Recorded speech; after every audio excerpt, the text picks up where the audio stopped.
வேறில்லை சாற்றிருந்தால் நீதிவிழை நெறிவிழை இட்டார் பெரியோர் இடாதார் இறை கொடுத்தோர் பட்டாணி உள்ளபடி நம்முடைய ஜாதி ரெண்டு தான், ஆணொன்னு பெண்ணொன்னு.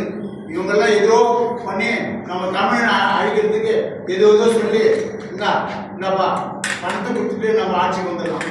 நீங்க சினிமா துறையில அடிச்சுட்டாங்க, இந்த சாராயம் கொடுத்து அடிச்சிடறாங்க.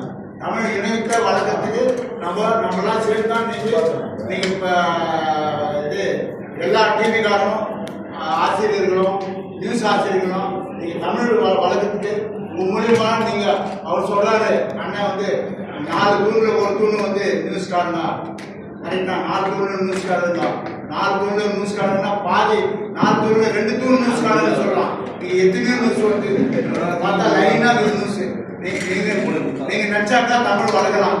அதனால பேப்பர் நியூஸ்காரங்களுக்கும் இங்க இருக்கிற தமிழ்காரங்களுக்கும் அனைவருக்கும் தமிழ் விட்டு கொடுக்காதீங்க. என்னுடைய நன்றி. Okay sir. அறிக்கை 2026 சென்னை பத்திரிகையாளர் மன்றம் சேப்பாக்கத்தில் இந்த நேரத்தில் உங்களுடைய கேள்விகளுக்கான பதில்கள் எங்கள் ஐயா பாவலர் மு. ராமச்சந்திரன் தமிழ் தேசிய அரசியல் கூட்டமைப்பின் தலைவர் அவர்கள் அரை மணி நேரம் உங்களுக்கு செய்தியாளர் பத்திரிகைக்காக உங்களுக்கு அந்த செய்தியை கொடுத்திருக்கிறாரு. நாங்கள் 234 தொகுதியிலும் எங்களுடைய செயல் திட்டத்தை இந்த அறிக்கை மூலமா எல்லாருக்கும் நாங்கள் தெரிவிச்சிருக்கிறோம்.